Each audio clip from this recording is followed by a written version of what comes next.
Honours apartment act, सुधार की दिशा में एक नई सोच। जब ऑनर्स अपार्टमेंट एक्ट बना था, तब शायद ही किसी ने यह अनुमान लगाया होगा कि भविष्य में यह कई व्यवस्थागत कठिनाइयों का कारण बनेगा। इसकी सबसे बड़ी समस्या स्पष्टता की कमी है, क्योंकि यह केवल एक आधारभूत रूपरेखा, ब्रॉड फ्रेमवर्क, के रूप में तैयार किया गया था। इस अधिनियम में यह मान लिया गया कि प्रत्येक सोसाइटी अपनी बायलॉज बनाएगी और उनके तहत स्टैंडर्ड ऑपरेटिंग प्रोसीजर्स सॉप्स तथा प्रतिनिधित्व की प्रक्रिया विकसित होगी। परंतु समय के साथ यह सिस्टम सिर्फ 10 सदस्यों तक सीमित रह गया, जिससे कई समस्याएं उत्पन्न हुईं। जहां सौहार्द, सहयोग और विकास की भावना होनी चाहिए थी, वहां मनमुटाव, विवाद और गुटबाजी हावी होने लगे। इस लेख में हम यह समझने का प्रयास करेंगे कि इस समस्या की जड़ क्या है, इसे कैसे सुधारा जा सकता है और क्या सुधार किए जाने चाहिए। समिति गठन की वर्तमान प्रक्रिया और उसकी समस्याएं। एक राजनीतिक दलों जैसी चुनाव प्रक्रिया। वर्तमान प्रणाली में 10 सदस्यों का चुनाव अक्सर राजनीतिक पार्टियों के मॉडल पर होता है, जिससे निष्पक्षता प्रभावित होती है। योग्यता की बजाय गुटबाजी और रणनीति ज्यादा प्रभावी हो जाती है।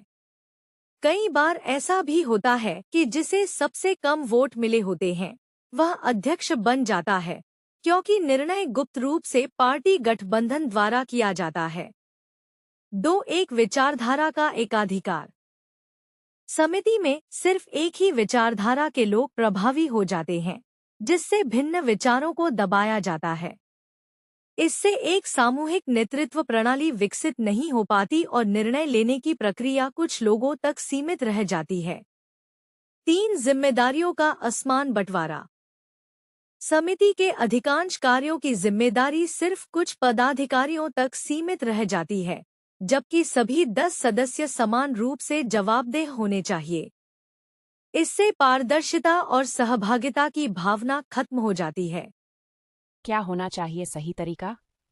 एक नया सुधारवादी दृष्टिकोण। पदवार चुनाव प्रणाली इलेक्शन सिस्टम। हर पद के लिए अलग अलग चुनाव हो ताकि जिसे सबसे अधिक वोट मिले वह उस पद का अधिकारी बने। इससे कोई भी योग्य व्यक्ति अपनी क्षमता के अनुसार पद के लिए आवेदन कर सकता है। उदाहरण, यदि सचिव पद के लिए 5 उम्मीदवार खड़े होते हैं तो सबसे अधिक वोट पाने वाला ही सचिव बनेगा।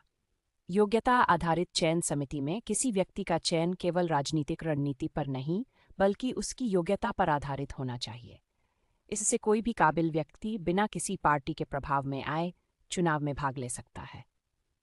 सामूहिक जिम्मेदारी और जवाबदेही। समिति के हर सदस्य को समान रूप से उत्तरदायी बनाया जाना चाहिए।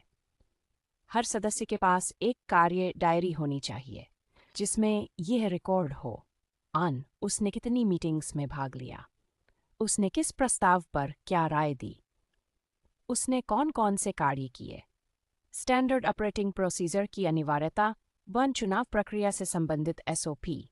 निष्पक्षता सुनिश्चित करने के लिए एसओपी होनी चाहिए, जिसमें यह स्पष्ट हो कि चुनाव कैसे होंगे और कैसे निष्पक्षता बनी रहेगी। पदवार चुनाव अनिवार्य किया जाए, जिससे सबसे योग्य व्यक्ति पद प्राप्त कर सके।